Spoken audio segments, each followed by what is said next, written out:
Full नी recovery के लिए आपको फुल पॉइंट्स जानना भी ज़रूरी है, तो वीडियो थोड़ा लंबा होता है, इसलिए इसके 2 एपिसोड होंगे, पार्ट्स में डिवाइड करके आपको बताएंगे, क्योंकि सारी वीडियो सारे पॉइंट्स जो है वो कवर करना बहुत ज़्यादा ज़रूरी है। नी तो ट्रीटमेंट जो है बीच में मिस हो जाता है, तो वीडियो लंबा होगा, 2 एपिसोड होंगे इसके, जैसे हमारे बैक पेन वाले के 2 एपिसोड थे। नी में गैप कम होना जिसको हम बोलते हैं ऑस्टियोआर्थराइटिस, नी में से आवाज़ आना जिसको हम बोलते हैं पेटेलोफेमोरल सिंड्रोम, स्पेशली सीढ़ी चढ़ते उतरते हुए, नी का मुड़ जाना, meniscus tear, ligament tear, ACL का टियर, या नी में चोट लगना, नी घूम जाना, ये सारे कारण होते हैं हमारे नी पेन के लिए।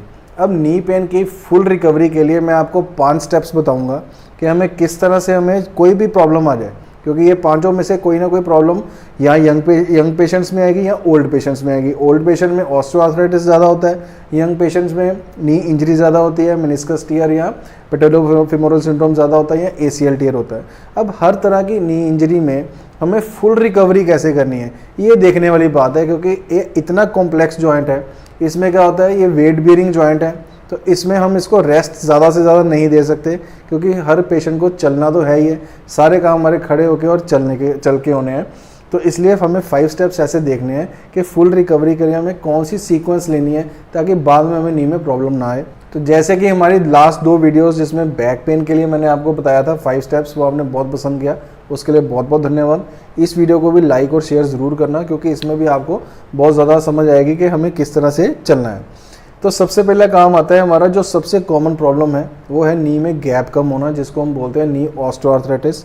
दोनों जो हमारा फीमर और टिबिया होती है उसमें स्पेस कम हो जाती है। मैं डिटेल में नहीं जाऊंगा, इसका ऑलरेडी वीडियो मैंने बनाया हुआ है, डिस्क्रिप्शन में लिंक होगा, वो जाके ज़रूर देख लेना। तो सबसे पहला काम होता है हमारा इन्फ्लामेशन कम करना। इन्फ्लामेशन का मतलब नी के अराउंड स्वेलिंग है, इतनी ज़्यादा पेन है कि वहाँ पे सोजिश है और नी हम मोड़ भी नहीं पा रहे, तो उसको बात आती है इन्फ्लामेशन। अब ये इन्फ्लामेशन यंग पेशेंट्स में कैसे होगा, कोई फुटबॉल खेल रहा है, नी मुड़ गया, उसके बाद उसको पता लगता है कि मेनिस्कस टियर हुआ है। नहीं भी हुआ है तो आपने क्या करना है, पहले स्टेप में नी इंजरी हुई है, कोई भी तरह का एसीएल लिगामेंट टियर है या कोई भी लिगामेंट टियर है, मेनिस्कस टियर है, पेटेलोफेमोरल सिंड्रोम, इवन कि ज़्यादा साइकिलिंग करने के बाद भी, या हमारी जो ओल्ड पेशेंट्स में बहुत ज़्यादा शूटिंग पेन आता है नी के अंदर वाली साइड में, उसको बोलते हैं मीडियल साइड। तो इसमें सबसे पहले आपने काम करना है आइस पैक। आपको जब भी नी में बहुत सीवियर पेन हो रहा है और टस वाला पेन हो रहा है, ऐसे रुक रुक के पेन आ रहा है और आप नी को मोड़ नहीं पा रहे, फोल्ड नहीं कर पा रहे, तो आपने आइस पैक लगा लेना है। सेकंड आएगा, नी के लिए हमने करनी है रेस्ट। रेस्ट के साथ अगर आपको कोई लिगामेंट इंजरी हुई है, क्योंकि अगर लिगामेंट इंजरी है या मेनिस्कस टियर भी है तो हमें कभी और वॉशरूम तक जाना पड़ता है, तो साथ में हमने डालना है नी कैप। अब ये नी कैप जो डालना है, ये हमने नी कैप पे मैंने एक वीडियो बनाया हुआ है, कौन सा नी कैप हमें लेना चाहिए, उसका भी लिंक डिस्क्रिप्शन में होगा। तो नी कैप कब डालना है, जब हमने खड़े होना है या चलना है। अगर आपको ज़्यादा स्वेलिंग आई हुई है और नी बिल्कुल मूवमेंट नहीं कर पा रहा, तो क्रेव बैंडेज भी, कोई लोग बैंडेज भी बांध लेते हैं फिगर ऑफ 8 में, वो भी आप ले सकते हैं। तो नी कैप हम ज़्यादा तब डालते हैं जब खड़े या चलते हैं। तो वैसे कंप्रेशन दूर करने के लिए, आप ना इन्फ्लामेशन दूर करने के लिए, उसको कंप्रेशन के लिए हम बैंडेज भी डालते हैं, क्रेव बैंडेज भी कर सकते हैं। तो ये हो गया हमारा। साथ में चलेगी मेडिसिन, यहाँ पे एंटी इन्फ्लामेटरी, वही non steroidal anti inflammatory drugs, या साथ में हमारी ओल्ड एज में तो कई बार ग्लूकोजामिन भी दिया जाता है, तो वो भी कार्टिलेज को रिपेयर करने के लिए दिया जाता है। अब इन्फ्लामेशन कैसे होगी, ओल्ड एज में होगी। मान लीजिए किसी को बहुत देर से ऑस्टियोआर्थराइटिस ग्रेड 2, 3 चल रहा है, कहीं पे गए वो घूमने, सीढ़ी चढ़े, उस दिन सीढ़ी चढ़ने की वजह से जो उनको प्रॉब्लम आई, वो इन्फ्लामेशन वहाँ पे आई, क्योंकि जॉइंट ने फ्रिक्शन लिया, दोनों बोन्स आपस में टकराई, फ्रिक्शन हुआ तो पेन बढ़ गया। उस पेन बढ़े हुए को हमने आइस पैक देना है, अदरवाइज़ ये पेशेंट की प्रॉब्लम जो है वो क्रॉनिक ही है। यंग पेशेंट्स में नी ट्विस्ट हुआ है, वो उसकी एक्यूट इंजरी होगी, उसमें इन्फ्लामेशन इस तरह से कम करना है। अब यहाँ पे गलती क्या होती है, ये भी एविडेंस बेस्ड है। इन्फ्लामेशन हुआ है, पेशेंट सीढ़ी चढ़ के आया है, उसको लगा कि मेरा नी वीक हो गया, वो क्या करते हैं, सीधा स्टेप 5 पे पहुँच जाते हैं। कई बार डॉक्टर्स के पास गए या फिजियोथेरेपिस्ट के पास गए, उन्होंने क्या किया, सीधा स्ट्रेंथनिंग एक्सरसाइज शुरू करवा दी। कुछ नहीं देखा कि इन्फ्लामेशन हुई है नहीं हुई है, नी मुड़ रहा है नहीं मुड़ रहा है, उन्होंने कहा कि आपकी मसल्स वीक होंगे, तो स्ट्रेंथनिंग शुरू कर दी, पेन और बढ़ गया। ये आपने कई बार एक्सपीरियंस किया होगा। तो पेन इसलिए बढ़ा क्योंकि आपने जो क्रॉनिक कंडीशन चल रही थी उसमें फिर से, मैं आपको डिटेल में समझा रहा हूँ, तो वीडियो पूरा देखना, क्योंकि अगर बीच में मिस कर जाएंगे तो स्टेप जो है वो निकल जाते हैं, फिर बाद में समझ नहीं आती। तो इसमें उन्होंने क्या किया है, इन्फ्लामेशन के बजाय स्ट्रेंथनिंग कर दी। तो स्ट्रेंथनिंग नहीं करनी, यहाँ पे पहला काम है इन्फ्लामेशन कम करना। सेकंड आएगा पेन रिलीफ। अब पेन रिलीफ के लिए सेम स्टेप्स चलते जाएंगे यही वाले, क्योंकि हमने ये 3 दिन तक करना है। पेन रिलीफ में हम यहाँ पे फिजियोथेरेपी करवा सकते हैं, अल्ट्रासाउंड थेरेपी या टेंस IFT, बस। और आपने कुछ नहीं करवाना, कोई ट्रैक्शन नहीं दिलवानी, कुछ नहीं करवाना। कई बार होता है कि हम आओ जी नी को ऐसे खोल दें, प्रेस कर दें, कुछ नहीं करना।